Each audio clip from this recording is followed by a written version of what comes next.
आपण मानक सह न्यूज वन ओडिया सत्य और निरपेक्ष स्वर आपणक स्वर। केंद्र अर्थमंत्री निर्मला सीतारमण घोषणा कले नूतन आर्थिक वर्षर बजेट।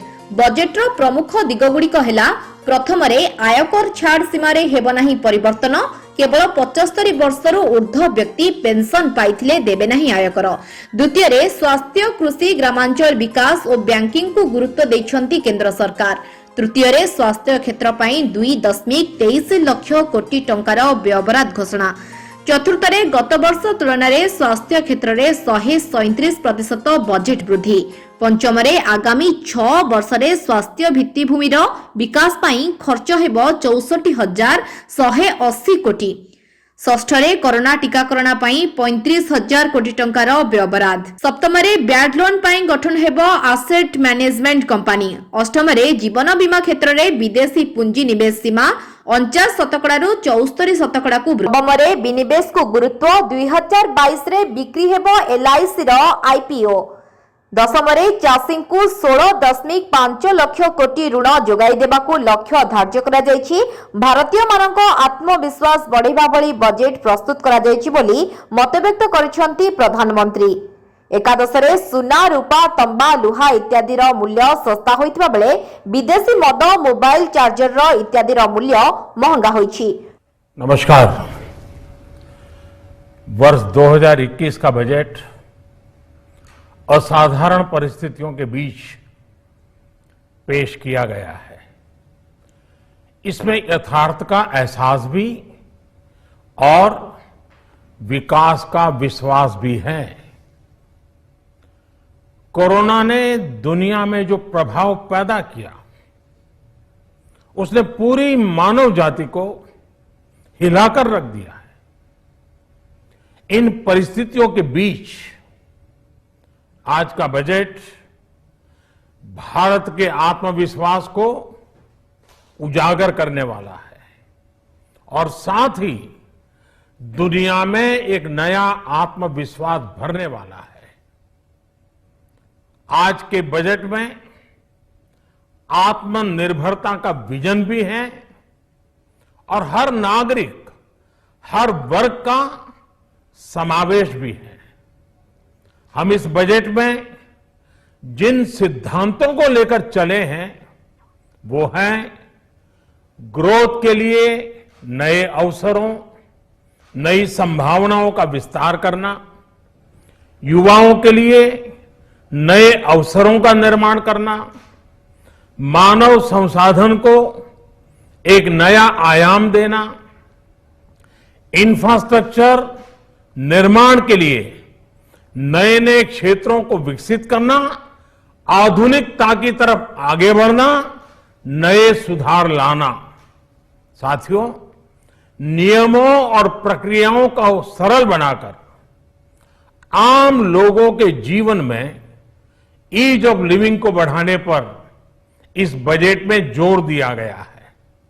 ये बजट इंडिविजुअल्स, इन्वेस्टर्स, इंडस्ट्री और साथ ही इंफ्रास्ट्रक्चर सेक्टर में बहुत सकारात्मक बदलाव लाएगा। मैं इसके लिए देश की वित्त मंत्री निर्मला जी को और उनके साथी मंत्री अनुराग जी और उनकी टीम को बहुत बहुत बधाई देता हूं। साथियों, ऐसे बजट देखने को कम ही मिलते हैं जिसमें शुरू के 1-2 घंटों में ही इतने सकारात्मक रिस्पांस आए। कोरोना के चलते कई एक्सपर्ट्स ये मानकर चल रहे थे सरकार आम नागरिकों पर बोझ बढ़ाएगी, लेकिन फिस्कल सस्टेनेबिलिटी के प्रति अपने दायित्वों को ध्यान में रखते हुए सरकार ने बजट साइज बढ़ाने पर जोर दिया। हमारी सरकार ने निरंतर प्रयास किया है कि बजट ट्रांसपेरेंट होना चाहिए। मुझे खुशी है कि आज अनेक विद्वानों ने इस बजट की ट्रांसपेरेंसी की सराहना की है। साथियों, भारत कोरोना की लड़ाई में रिएक्टिव होने के स्थान पर हमेशा ही प्रोएक्टिव रहा है। चाहे वो कोरोना के काल में किए गए रिफॉर्म्स हो या फिर आत्मनिर्भर भारत का संकल्प, इसी प्रोएक्टिवनेस को बढ़ाते हुए आज के बजट में भी रिएक्टिव का नामो निशान नहीं है। साथ ही हम एक्टिव पर, स्टेटस को पर भी अटके नहीं हैं और हमने इस बजट में भी प्रोएक्टिव बजट देकर के देश के सामने प्रोएक्टिव होने का संदेश दिया है। यह बजट उन सेक्टर्स पर विशेष रूप से केंद्रित है जिनसे वेल्थ और वेलनेस दोनों ही तेज गति से बढ़ेंगे, जान भी जहान भी। इसमें एमएसएमईज और इंफ्रास्ट्रक्चर पर विशेष रूप से जोर दिया गया है। इसी तरह ये बजट जिस तरह से हेल्थ केयर पर केंद्रित है वो भी अभूतपूर्व है। ये बजट देश के हर क्षेत्र में विकास यानी ऑल राउंड डेवलपमेंट की बात करता रहता है।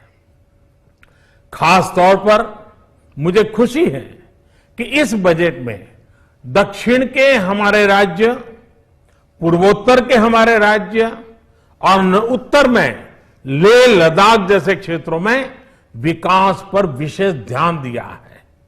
ये बजट भारत के कोस्टल स्टेट्स जैसे तमिलनाडु, केरल, पश्चिम बंगाल, इनको एक बिजनेस पावर हाउस बनाने की दिशा में एक बड़ा कदम उठाए।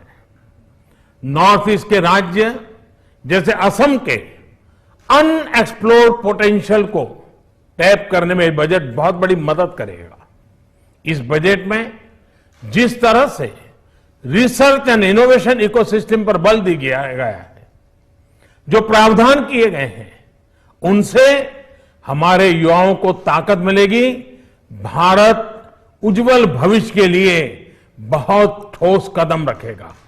साथियों, देश के सामान्य मानवी का, महिलाओं का जीवन आसान बनाने के लिए उनके स्वास्थ्य, स्वच्छता, पोषण, शुद्ध जल और अवसरों की समानता, इस पर इस बजट में विशेष बल दिया गया है।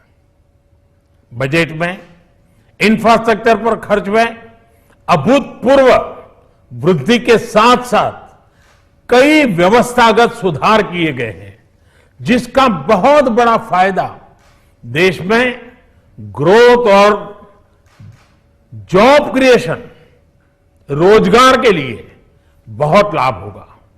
देश में एग्रीकल्चर सेक्टर को मजबूती देने के लिए, किसानों की आय बढ़ाने के लिए इस बजट में बहुत जोर दिया गया है। कई प्रावधान किए गए हैं।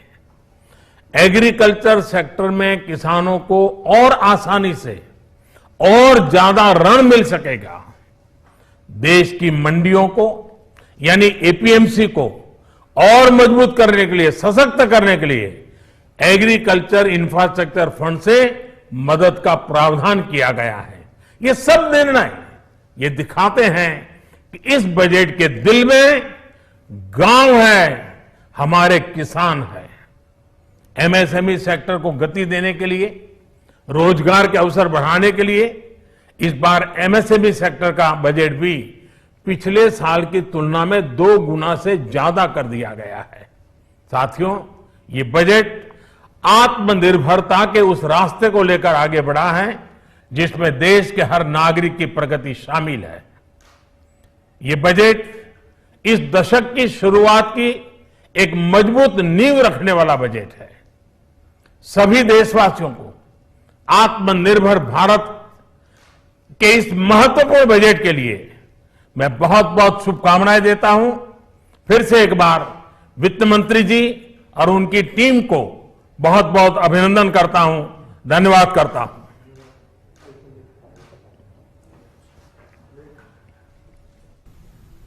Bureau report, news one Odia.